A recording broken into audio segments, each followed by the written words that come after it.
Welcome to the Tech Egg. Don't get scrambled. Enjoy the video. You start by confirming account and network basics. Sign into your Apple ID and confirm the phone number listed is correct.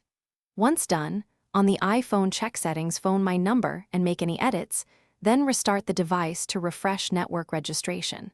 Make sure the SIM is seated properly and the carrier allows SMS messages from short codes, because iMessage and FaceTime need SMS verification during activation.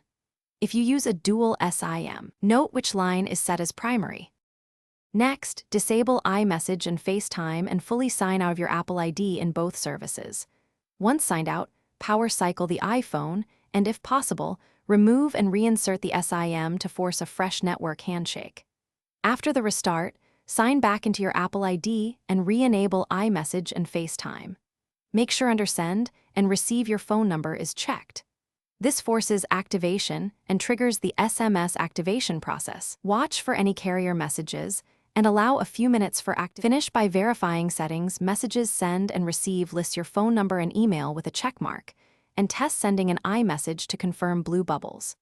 If activation still fails, reset network settings to clear stale network data, then retry enabling iMessage and FaceTime. If you see errors or a waiting for activation message beyond an hour, contact your carrier to confirm SMS shortcode provisioning, because carriers sometimes block activation texts. Make sure Apple ID two-factor texts can be received too.